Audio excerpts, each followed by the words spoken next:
Hello, Chessworld, and welcome to your out of Chess channel, and welcome back to the Tata Steel Masters in 2023. So we're now in the round 5 of this beautiful chess event, and we're following now an epic thriller here between Magnus Carlsen and Nodirbek Abdusattorov. This was it. This was really one of the most spectacular games of this event. Be prepared. The really wild things happened, and this was also a game that was very important for the potential outcome of the Tata Steel Masters, because Magnus Carlsen, of course, lost his last game against Anish Giri. But never underestimate Magnus. Even if he loses maybe one or two games in the event, still he's always one of the favorites to win every basically tournament that he's playing. But Nodirbek Abdusattorov has, of course, also his own motivations, because he won 2 games and played 2 draws out of the first 4 rounds. So he was the leader combined with Anish Giri out of the first 4 rounds. So as I said, he has now, I think, a big chance here, Magnus Carlsen, maybe to make a positive result, and with the potential win in the next round, maybe with the white pieces, he could maybe even take the lead. So as I said, this was really important what happened. So let's skip immediately to the game. Really wild things happened here between Magnus Carlsen and Nodirbek Abdusattorov. So let's check out now the game. Magnus opened here with the move c4, the English opening here. Nodirbek went into the symmetrical variation with the move c5. We have knight to f3, knight to f6, and after knight to c3, knight to c6, we have really the standard setup of the 4 knights variation. Magnus goes with e3, of course, with the ideas to break and enter here with the move d5, d4, pardon me. In the continuation, we have now the move e5, at least controlling d4 for a while, and here Magnus develops, is preparing first of all the move kingside castling, and then of course when the king is secured, then he will probably hit the center. So here Nodirbek goes immediately with the move d5. After c takes d5 and knight to d5, we have reached now the position that's also sort of a reversed Maroczy bind. If you're maybe familiar with this Maroczy structure when white is playing against the Sicilian, then we have this setup c4 e4, but now black has this Maroczy setup c5 e5, which is a good structure. Here we have really great spaces. Here we're controlling the center, also the knight is centralized, so far a good choice here by Nodirbek Abdusattorov. Kingside castling by Magnus, bishop to e7. The only thing that I don't like many times in this Maroczy structures is that the bishop is sometimes blocked out by its own pawn structure, but here at least you have to develop, and then of course here Nodirbek is finally preparing also to secure the king by castling. Now Magnus plays an interesting choice, bishop to b5, and this threat should not be underestimated. Many things can go wrong here for black. Black needs now to make a huge reaction, because you have to play now knight to c3. Every other move, I think, leads into complications. For instance, queen to c7 is of course not possible because you lose the knight. So the queen is a little bit overloaded here to the defense of every piece here, and also in order to defend the knight, because we'll play now knight to d5. Look at this, queen to d5, bishop to c6, and now after queen to c6, you lose now a very important pawn in the center of the board. So that's why very important now to make a good reaction. So Nodirbek, of course, knows his theory. He realizes that the queen could be a little bit overloaded, so that's why he played now knight to c3. But it allows now Magnus Carlsen to have a great central grip, to have a really great control of the d4 square. It allows Magnus to break and enter finally with the move d4, and that's exactly what you want to do against these Maroczy structures. If you're familiar really with these concepts, with these strategical ideas, then you want to break here. You want simply let its position explode in the center, and here Magnus played, I think, also a solid opening line. So in the continuation, queen to c7, not allowing, of course, bishop to c6. Then you have a double pawn structure, then you have a weak e5 pawn. In the continuation, we have now queen to c7.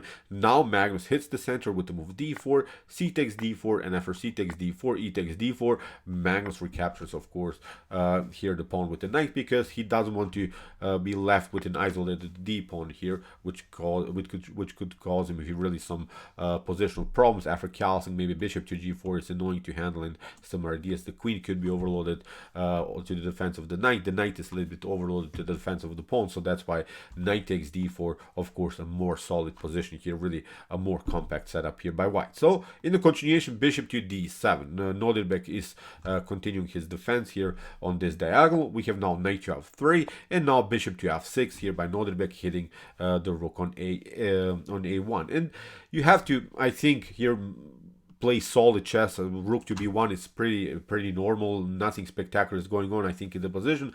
But now Magnus makes a huge choice, and when it comes to computer evaluations, maybe this is wrong. But when it comes to maybe human chess, this is perfect what Magnus is doing. Magnus plays now bishop to a3 and sacrifices the rook for the exchange. Really, really wild stuff. Incredible idea here by Magnus, because he realized, okay, your king is stuck in the center. You're not castle kingside, where the king could be very, very fine. You have to now castle queenside in order to secure the king by castling, or you will stay with the king in the center.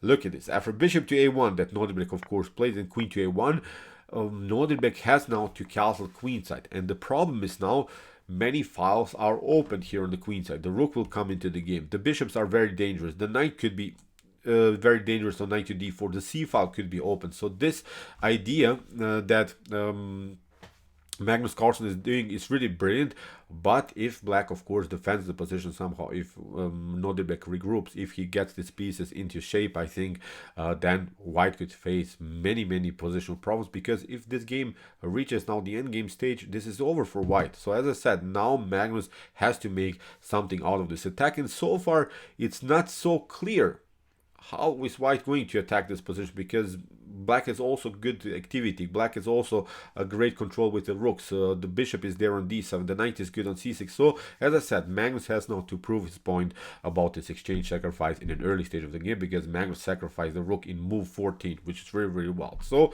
in the continuation, rook to c1. Of course, you're lining up the rook where already the queen is, where already the king is. If something clears, of course, this could be then dangerous for black. King to b8. Here, Nodirbek gets at least one piece out of the range of the rook on the c file, although maybe you could have played f6, but probably he was very annoyed by this possible knight to d4, move knight to d4, knight takes c6, bishop to c6 and similar stuff, so probably he was annoyed by this particular idea. But okay, here in the continuation, king to b8 by Nodirbek, he gets out of the attack. We have now queen to g7, so Nodirbek sacrifices the pawn back, and now here Nodirbek goes with this idea, rook to g8, and please look at this now. Nodirbek is saying here, okay, I have my chances now also on the g file. It's not that you are only attacking my king. I have now also beautiful rook activity. So here also good tactical idea by Nodirbek Abdusattorov, because he went now really into battle against Magnus Carlsen. He didn't only try to reach the endgame stage, because many times when you have decisive material, whenever you have the situation when you up the exchange, sometimes we try too much to simplify the game, and then we play passively, then we are trying just to trade off some pieces. Here Nodirbek, I think, found a beautiful idea how to also play in the game. He's saying, I'll not just defend, I will try also to attack you. Really, really good choice here by Nodirbek, and here Magnus makes, I think, his first mistake. He plays now queen to b2, and this is bad, because what Magnus should have done is actually just to grab the pawn on h7. And you see, this pawn on h7 will have here a special story through the whole game. This pawn on h7 will be really a beautiful epic story about this beautiful tactical game. Here, queen to h7 leads, I think, into a good game here for white, because now, okay, black could maybe try this idea, bishop to g4, hitting the knight on f3, but now with bishop to e2, we're regrouping, then we'll eventually get the queen back. We took some material, we took the pawn. Okay, maybe now if the game reaches the endgame stage, it's a different story, because we have now here a 4 versus 1 situation. So now black actually doesn't want to go into the endgame stage, because if that happens, I think this is winning endgame here for white, because with this 4 versus 1 situation, you can create always maybe some passers. You can always create maybe 2 connected pass pawns. So this was the way to go maybe for Magnus Carlsen. Although, again, the computer evaluation is about equal. You have to play the game, but this was a much better continuation, because you have to play now queen to h7. The problem is now you cannot play queen to f7. This wouldn't be good. Queen to f7 loses on spot because of this tactic. Rook to g2 after king to g2, bishop to h3, discovered attack against the queen, and the queen would be lost. But at least you could have taken, I think, here the pawn on h7.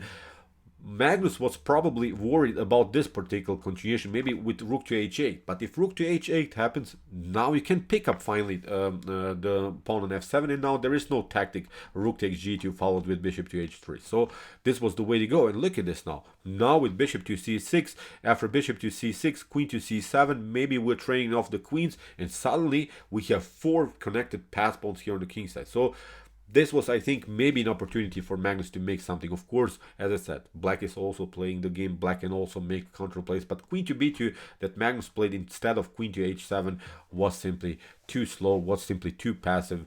Here Nodirbek has at least 2 pawns that are battling out now against these 4 pawns on the king side. So here Nodirbek goes bishop to g4, and this is a good move, which is of course creating immediately a threat. Bishop to f3, and you cannot pick up the bishop because of the activity on the of the rook on the g file. But now Magnus makes, I think, again a tiny little inaccuracy.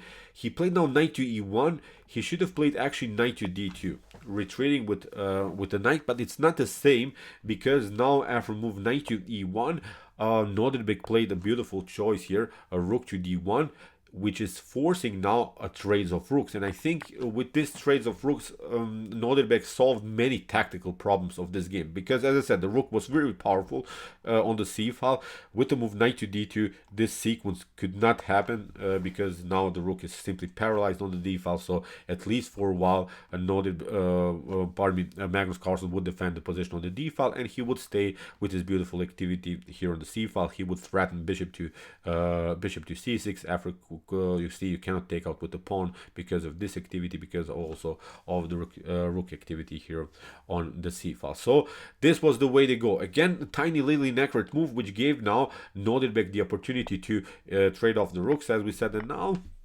I think White's attack is a little bit splashed. Nothing spectacular is going on now anymore on the queen side. Basically, Black is now on the attacking side, and I think from this point on, Black should be much better from this point on. I think Black has a much better game. This should be simply a one-way ticket. But of course, Magnus is a great tactical player. If he has some tactical solutions, he will probably find them. But okay, let's see now what happens. Here, bishop to f1, played by Magnus. We have now knight to e5. Nodirbek is trying knight to g4, maybe hitting the pawn on h2. Magnus prevents now this idea with the move h3. And now a new critical moment of the game. Now Nodirbek makes maybe his first mistake. He plays now bishop to f3. And the problem about this move bishop to f3 is that again Magnus can play queen to b1 and hit the pawn on h7. What you should do is actually play king to a8.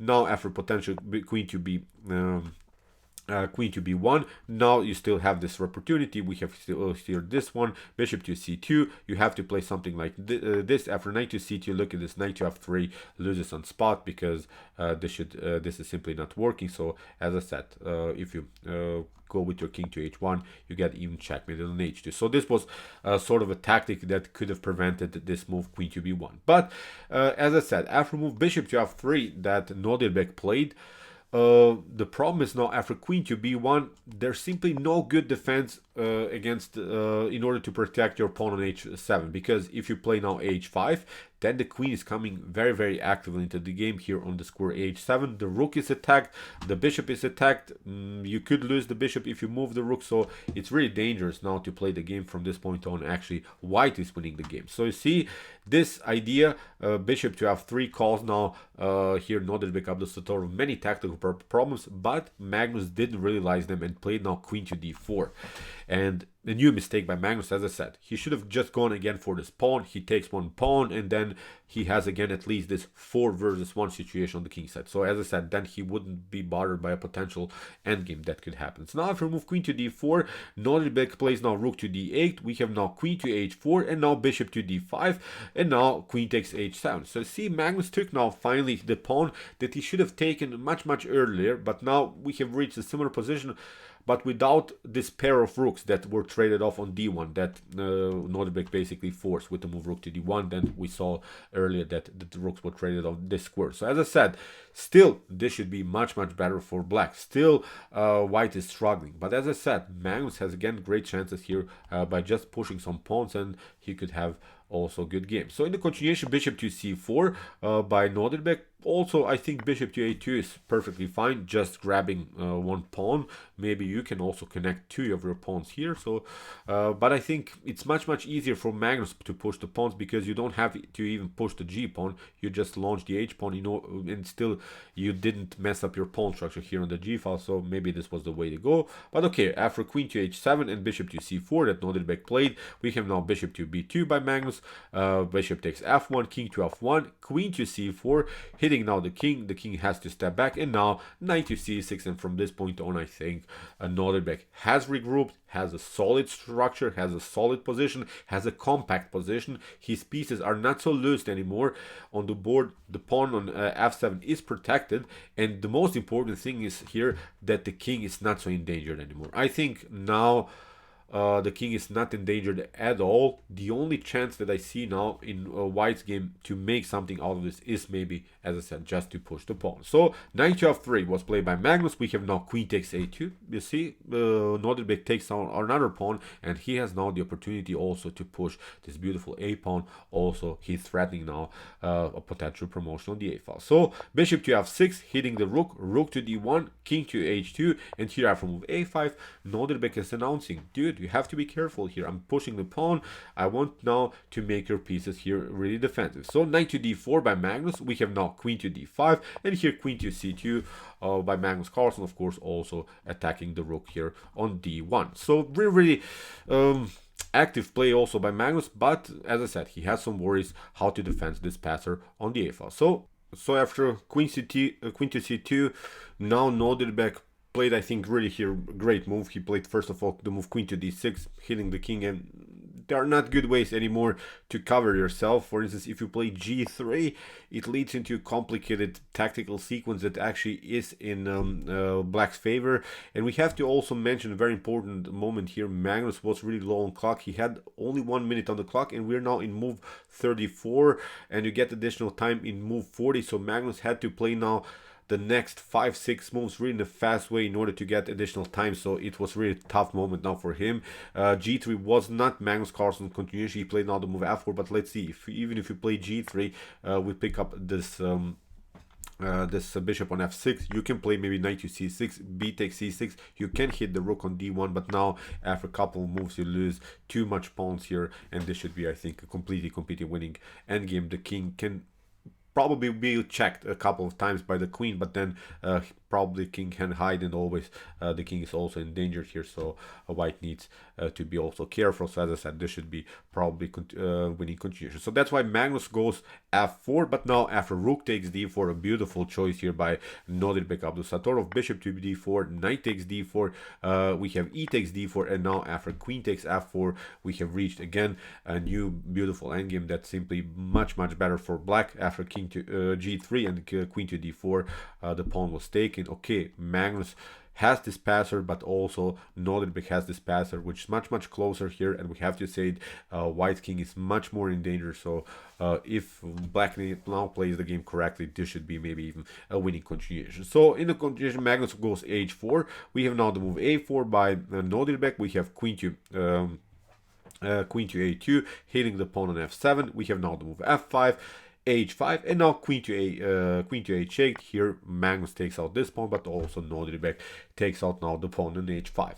So Magnus goes king to g1, and now comes what is, in my opinion, maybe really the critical moment of this endgame. Maybe, I'm not sure, maybe you can somehow hold this position, maybe you can do some perpetuals, but so far you see this queen is holding here the square e8. It's not allowing here Magnus Carlsen to play at least one check, which could be very annoying. Then maybe there are some perpetuals as a possible drawish idea here for White. But Nodirbek plays first of all the move queen to f3, and I think that you have to now use this moment and play now the move queen to e8. You have to now force at least some kind of an idea to do perpetual. So maybe you can go into this line. I'm not seeing even good ways how Black should maybe get out of this mess. I think White can always deliver checks, always, but always.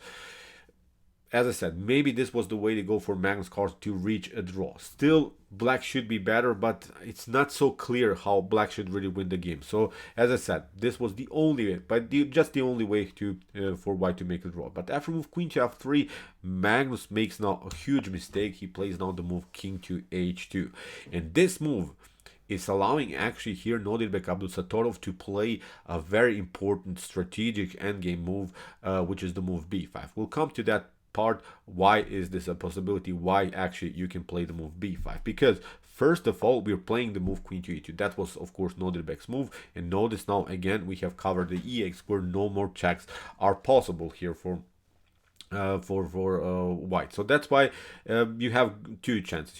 Can play, of course, king to g1, or you can play king to h3. Even if you play king to h3, then we'll play this one, queen to f1.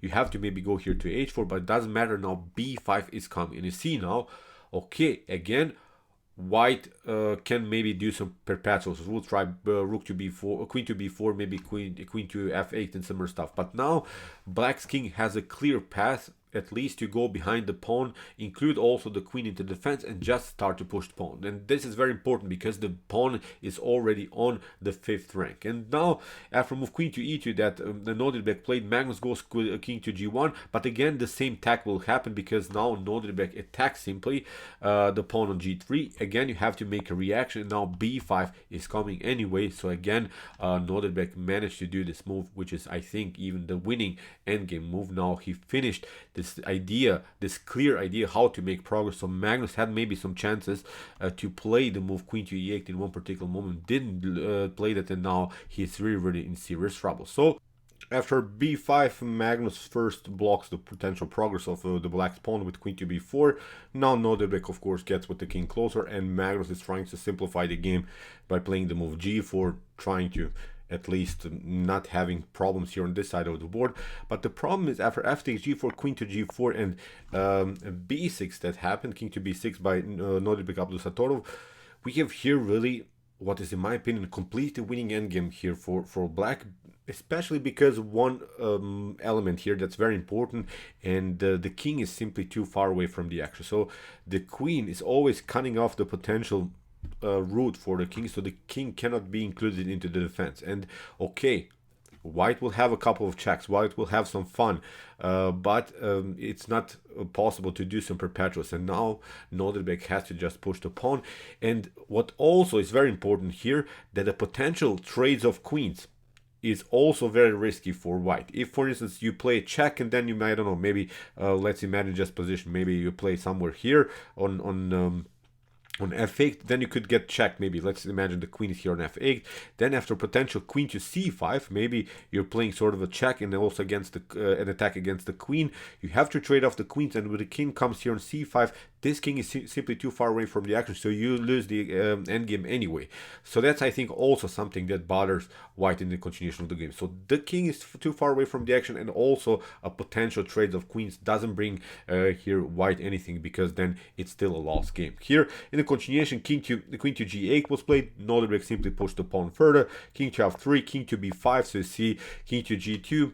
Here maybe you can play some checks again, but it's not possible so far. At least you're waiting here a little bit after king to g2. Now Magnus got challenged again with queen to e2, king to g3. Again a couple of checks, and now Nodirbek pushed the pawn further. When you have the opportunity to do so, you see with a couple of checks he rerouted the queen to the 3rd rank, and now he connected the pawn to the queen. Again, you have some fun. You can play some checks like Magnus did, but as I said, no perpetuals are possible. Nodirbek is getting closer here to this other side of the board. Again, a new idea here by Magnus. He's trying, of course, to get the queen somehow here on a1, at least somehow competing with this potential b2 progress, but it's still not working. King to c2. We have now queen to c8, again a check, and now after move king to d1, notice again we have the same picture. If you play queen to d7, then we get queen to d2 covering, and then you get the check. You have to trade off the queens, and as I said, the king is simply too far away from the action. So queen to h8, after queen to d2, we have king to g3, and here in this particular position, after move b2 in this particular position, Magnus Carlsen resigned. Really wild stuff. So as I said, maybe you can play something like queen to h7 preventing this, but I think queen to d6 is very interesting, because now, for instance, you play queen to g4, now you play king to c1, and there's simply no good check. You have maybe this one, but now with king to d1, we have here this one, and here you can again, as I said, just play a couple of checks, but in the next couple of moves the pawn will be promoted. So this is now completely winning endgame here. As I said, after move b2, Magnus Carlsen resigned, which means now that Nodirbek Abdusattorov is the winner of, it's not the winner, pardon me, it's the leader of the Tata Steel Masters in 2023 out of the first 5 rounds. He has now 3 wins and 2 draws. Anish Giri is on the 2nd place with 3 draws and 2 wins. But this was really brilliant how Nodirbek played the game, kept it calm, where he many of us I think would simply struggle to. Many of us I would think would start to sweat. Many of us would make mistakes, inaccuracies, blunders, but not Nodirbek.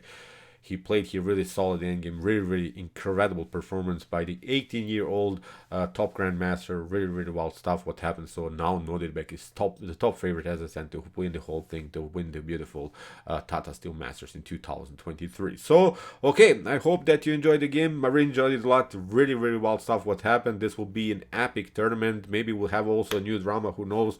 I hope not, but this was, I think, a deserved win by Nodirbek Abdusattorov. If you want to see also beautiful game by Nodirbek, but also some other games that we have covered so far in the event, check out my coverage so far. Here are some links of some games that we have covered. And if you like this content, don't forget to subscribe to my channel. See you soon with some more videos, and what to say, chess is the best, of course.